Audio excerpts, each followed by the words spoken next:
Oh my gosh.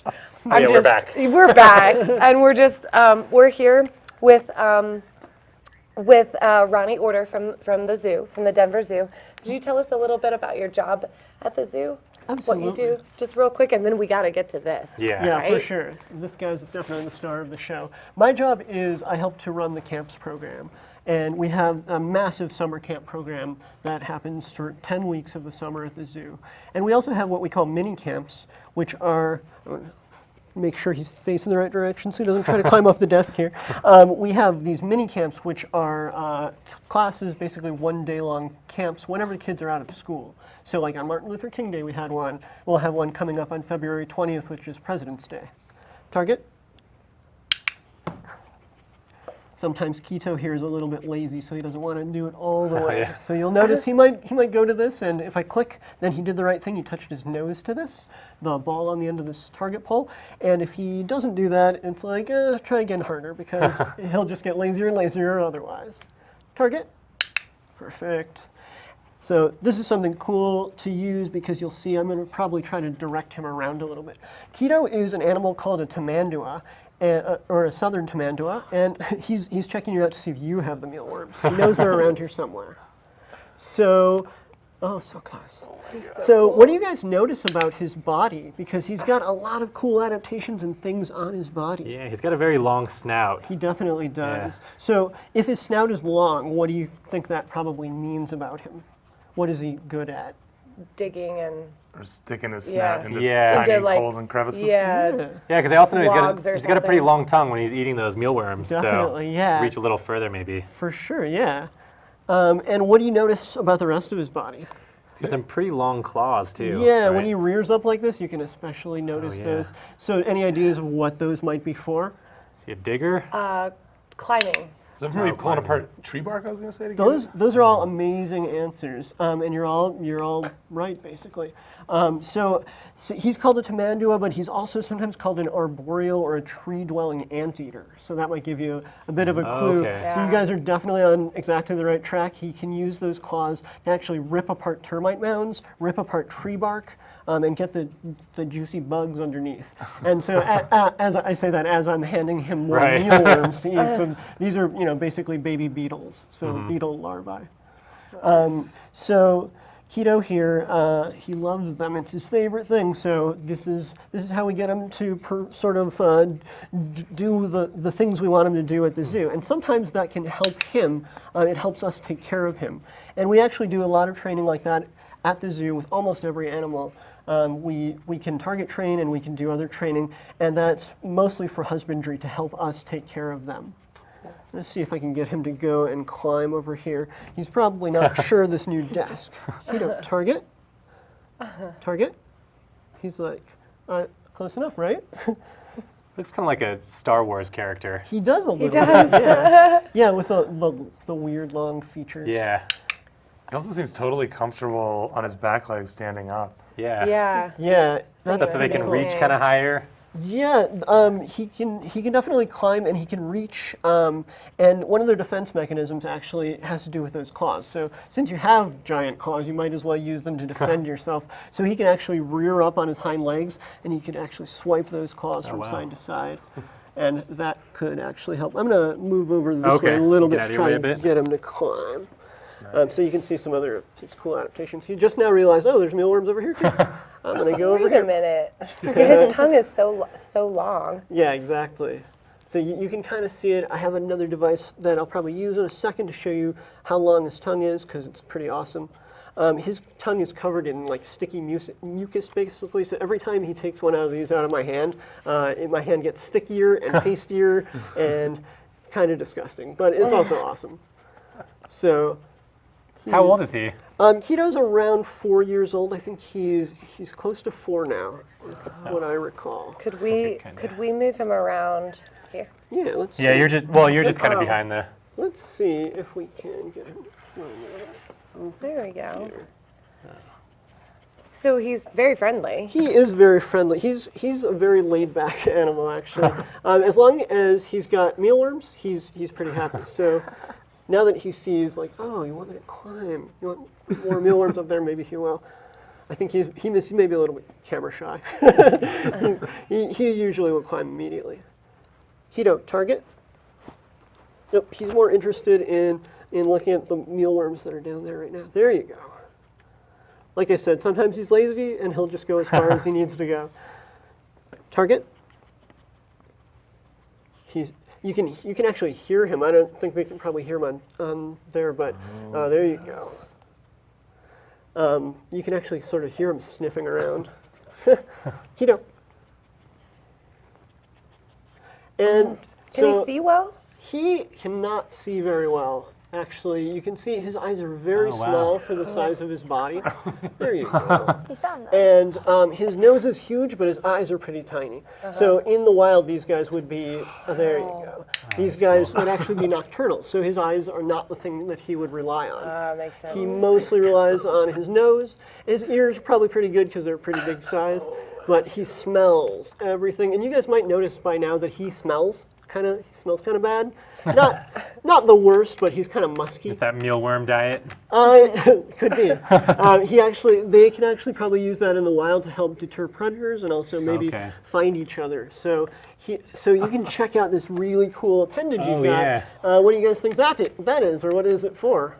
The tail? Swimming and climbing and Yeah, Yeah. balance. Yeah, exactly. So you can see he can bend all the way over here, and he's not worried that's about it because he's anchored with that tail. So yeah, he's got what we call a semi-prehensile tail, and it's got no hair on it. You'll see, and It's really any strong. yeah, any ideas why like no hair there, but he's got hair all over the rest of him. Probably- Friction? Yeah. Yeah, it exactly. Rubs So off. if you think about like if you're holding a steering wheel with mittens on, like your hands kind of slide back and forth. So if he was going to grab a tree branch with a tail full of hair, it'd just slide. Yeah. So if you notice monkeys that are prehensile, like they usually have like at least a strip of their tail where there's no hair. So kind of cool. So he is his name is Keto because he's named after a South American capital. Does anybody homework hotline? Does anybody know which capital? Ecuador, yeah. Ecuador, yeah, very good. So he lives with a female whose name is Rio, so capital of Brazil. We often try to give a clue with our education animals as to what countries they're from or where they would live in the wild. Yeah. Very cool. God, he's just so amazing. Yeah, I could he's- watch him eat mealworms all day. Yeah. He's very cool. He is really Oh, cool. speaking of, I'm going to grab that tube. Would you Yeah, grab we can that tube for me? swap spots. You can- Thanks. And I will more show you access. just how long his tongue is. So he's going to Oh. grab the mealworms right out of this thing. Really? And I'll make it a little bit easier for him, but you can see how long his tongue is. Keto. Now he's still cleaning up the floor here. I'm pretty sure there are more a easy training ones. a Yeah. training tip Yeah. is like don't do it while the animal is distracted. We want to set him up for success, and that goes for basically all animals. If you're training your dog at home or whatever. There Oh, he goes. wow. So Oh my gosh. yeah, insane. his tongue goes all the way The to the end whole of this way. tube. And you also might notice that the tube is going to get gooier and stickier with that mucus. Yeah. Mmm. He's like, are there more? Yeah, so his tongue could actually Grabs be, onto it. his tongue, yeah, I know. He's not really supposed to grab onto it, but he does. His tongue could actually be the size of my forearm. Wow. So something like 16 inches. Wow. And so if you're cracking open tree bark or termite mounds, it's definitely good to be able to stick that thing in there. And you might notice he's not very accurate either. Like sometimes he'll hit the mealworms and they stick on, sometimes they don't. But Yeah. he does it so many times that he could eat hundreds of these in a day if we let him. At the zoo, he gets kind of a nutritional diet, but in the wild, he'd probably go for hundreds and hundreds of ants, if not thousands. So yeah. Wow. So he what do you use him for? I mean, He is actually, he's an animal ambassador, so Right. he's an animal for education programs. So he might go out to schools or camps. We definitely use him during our camp program during the summer at the zoo and during our mini camp programs. And he also can, we do a wild encounter show, sort of a noontime show at the zoo where he's sometimes the star. And so he could go to nursing homes, anything like that. So he's basically, that's why we have him. He's there to be an ambassador for his species. I wish I had some. Yeah, if you guys would like, while I'm distracting him, you can touch him.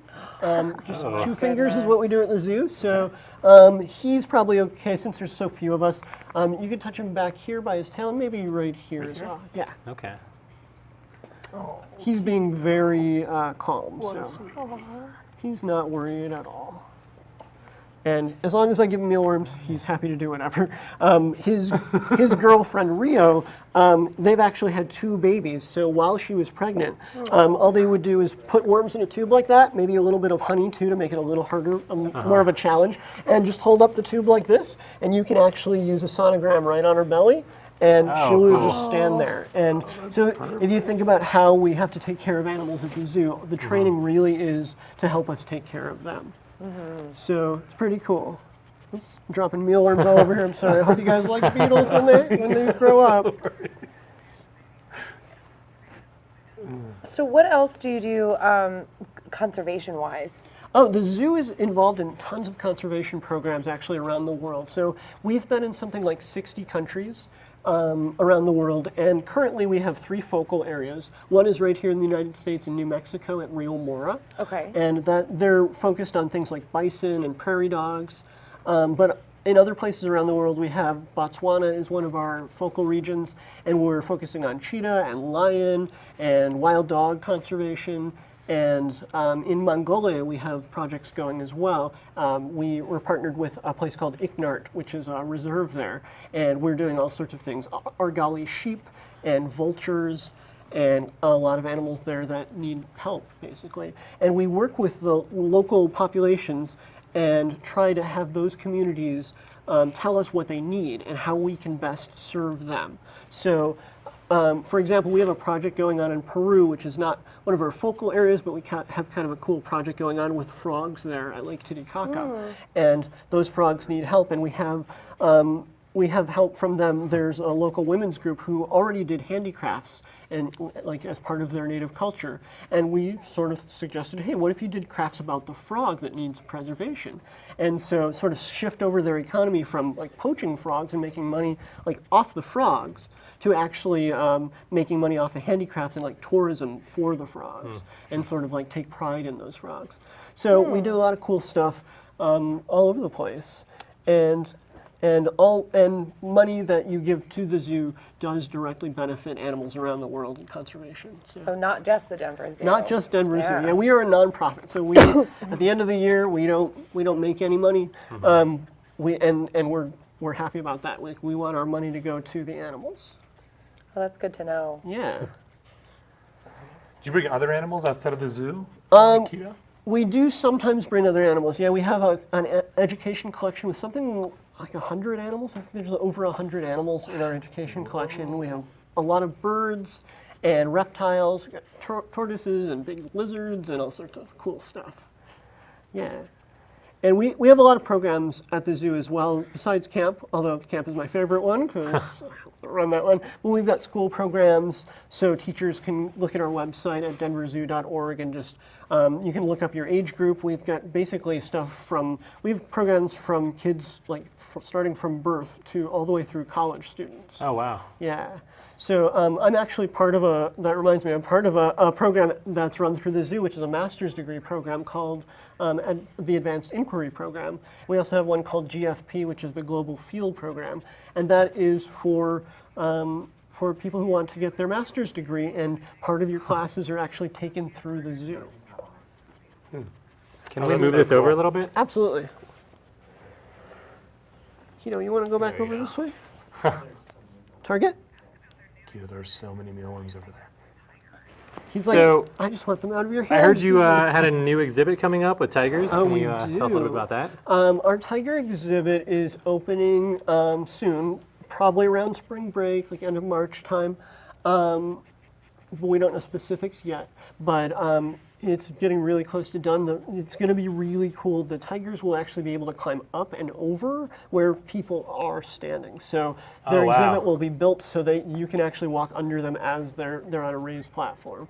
And their old exhibit, and we know that it's needed to be replaced for a long time. So we're really happy that they're going to have like more room. I think they have something like twice as much room, and they're going to be able to see all the way around them. Before they had kind of a wall in back. So Okay. now they're going to be able to see everywhere. And you know how cats like to be up high, like survey the land kind of. So they're going to be able to do that, and it's really exciting. It should be really cool. Oh, wow. Yeah. What programs do you have an offer for teachers? Teachers, they definitely can take part in our master's degree program. What's that? So that's the program I was starting to talk a little bit about. They basically, you can get your master's degree in teaching, so an MAT in the biological sciences rather. So as part of that, you learn a lot about conservation. You have some of your classes at the zoo, and you basically learn about how to help communities and help animals. And the main focus of the program I'm in, which is the AIP version rather than the GFP version, is inquiry. So a lot of what I was trying to do with you guys, ask questions. What do you think about this animal, and what do you think it does? But how you can use that with students, and it's a really great program. I highly recommend it. Yeah. Well, that sounds great. It sounds like you guys offer a lot for families, teachers, kids. Yeah, exactly. Families can sign up their little Conservation kids. efforts around the world. Exactly. Sounds like you've got a lot going on. We definitely do. And all that information's on our website about programs for kids that are really little to kids who, like I said, high school, college, so. Awesome. Well, you guys will have to visit the website. We're going to have to say goodbye. I could stay with Keto, or it's Keto, right? Keto, yes. At Keto all day, but we do have to say goodbye. So thank you so much for joining us on the Absolutely. show. Yeah, thank thank you, you. Keto, for joining us on the show. Got to go answer some more homework questions now. Oh, bummer. But we'll play take a with little you. bit. I know. So homework. So he's doing this, by the way, so he doesn't fall off. He holds Oh, on the back yeah. of the table. Absolutely. Amazing. Just hanging on. All right. Well, you guys hang on. We'll be back after a little bit of a break to answer your questions. See you soon.